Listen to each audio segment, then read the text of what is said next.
په هرات کې زلزله سوې ده د دغه خلکو سره په مرسته کولو کې که د زکات مال ورکول سي صحیح کیږي که نه که چیرې هغه کس قبض وکړي او هغه کس د مالک جوړیږي قبض او تملیک چې هغه کس چې کوم چاته ورکوي هغه یې قبض کړي او هغه یې مالک جوړ سي نو بیا بالکل زکات صحیح کیږي او بعض دا رقم شیان وي چې په هغه شیانو سره بیا مالکیت نه راځي لکه مثلا ته پیسې ورکړې په هغه پیسو باندې دوا رانیسي مثلا سیرون چې ورته وایي ورته لګوي چې سیرون یې رانیوي یا یې پیشکاري رانیولې او یا شفاخانه جوړه کړل هلته نو دا خو اوس د دې مالک څوک دی مالک یې نه دی معلوم او کله چې د یو شي مالک نه وي معلوم نو هغه کې بیا زکات نه ادا کېږي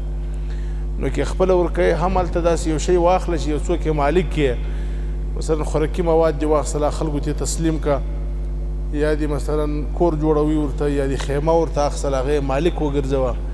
بستري دې ورته واخیستلې هغه یې مالک جوړ کړه بیا صحیح ده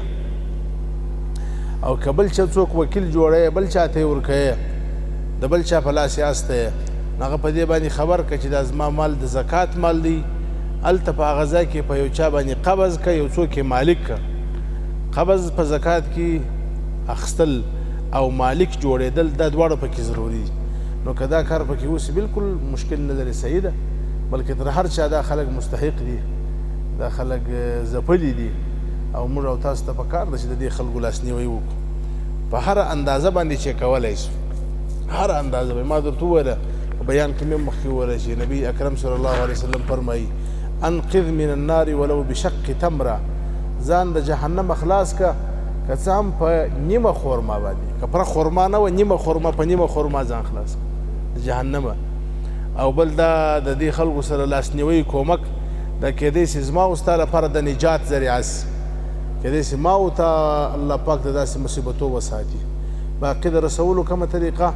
هغه چې کوم څوک کومه طریقه لري په کومه طریقه یې رسولی سي هغه طریقه بهتره ده